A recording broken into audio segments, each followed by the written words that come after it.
Welcome back. We are here today to discuss Ginny and Georgia. You're gonna like Massachusetts. It's perfect for a fresh start. I haven't wanted to do this review for so long because this is not a show that I typically watch, but there was just so much richness, so much relatability in this show that I'm gonna tell y'all. One of my clients put me on game to this show and I ended up watching it. Don't judge me, y'all. I watched all the episodes in 2 weeks. Don't judge me, okay? This is a judgment-free zone. So I really like this show, Ginny and Georgia. It's very different from the typical shows that I typically watch. That's why I've seen it for a very long time. Pop up on Netflix, people talking about it, but I always thought it was something different. It just reminded me of something you would see from the outside, like Hallmark Channel or Lifetime Movie Network. I didn't feel like it was a Netflix show, so I was like, this probably is some boring stuff that I'm not really gonna be interested. But I was wrong. This show sucked away my life because I was laying in that bed and I couldn't wait to the next episode. Luckily for me, they already had 2 seasons out, so I was hooked. I had my snacks, I had my hair tied up in some sweats, I had my little space heater on. I was giving, granny vibes because I was so into this show. But let's get into it. If you have not already, make sure you like this video, go ahead and subscribe, turn on notifications so you know when my videos will be releasing. Let's get into it. So Ginny and Georgia, a mother and daughter who are trying to navigate the world through trauma, pretty much. Georgia has been through a lot of traumatic things as a child. Thanksgiving is lame. You know what the real holiday is? The Friday after Thanksgiving. You know why? Because all the food's half off. Because all the food's half off. And we're gonna deep fry it. Everything? And you see through her experiences that she is navigating motherhood and parenting through being someone who's been through a lot of trauma. Name a thing. Pumpkin pie. Pumpkin pie. Give me a hard one. Twinkie. Deep fried Twinkies are a delicacy. You can't deep fry a Twinkie. You absolutely can deep fry a Twinkie because this is Friday.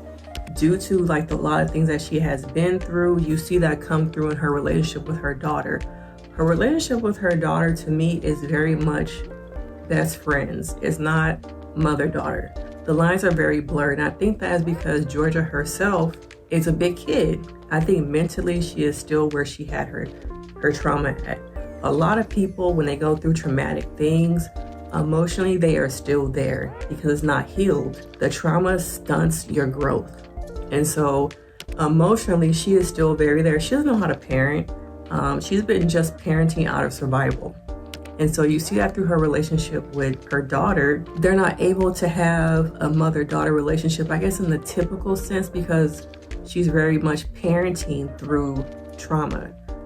She's been running from her past for a very long time. I think eventually her past, it catches up to her. So there might be some spoilers in here if you have not seen it. Save this video for later, but from a trauma lens, I see her parenting through these trauma goggles. And I don't think she knows how to really be an adult because no one showed her that. She's been instinctively trying to survive at a very young age. And so they moved to this new city, this new town, and I think it's supposed to be a way for her to start all over. And so she is able to start all over, but her daughter starts to have issues within herself due to her mom's trauma, okay? And so a lot of their relationship, to me, I feel like at times it's a trauma bond. I even think her daughter has a relationship with a young man in this show due to trauma. It's a trauma bond. So many layers here. In order for the mother to really have a relationship with her daughter, I think she needs to heal. And I think she needs to share some of the things that she has been through so her daughter can understand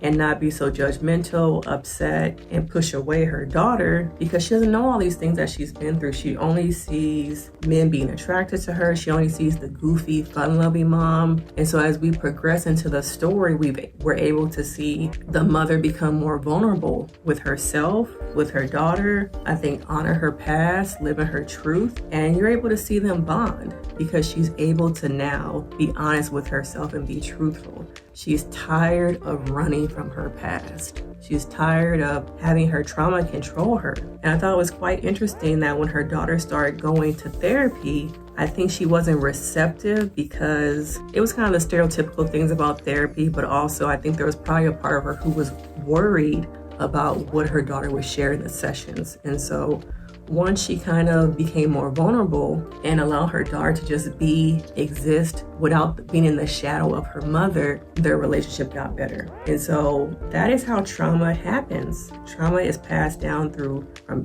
before your parents. An example of trauma in this story is that navigating how to be seen in this world, how to show up. And I think her mother only knows how to show up, the main two characters, Ginny and Georgia. I think the mother only knows how to show up as this caricature of a mother. No one ever taught her how to be a mom. She was trying to do it all on her own. And so you see it come out with her daughter having issues with doing self-injurious behavior. That is trauma. I love how this story is so layered, so many rich layers. Trauma, things dealing with being physically assaulted. I love how the open storyline of queerness and letting that character really show up as themselves. I really enjoyed that. Also, the impact of the father-son relationship between her young son and having his father return, and how hard it is for the children to always be masking for the outside world, the pressure of always masking and how that impacts them.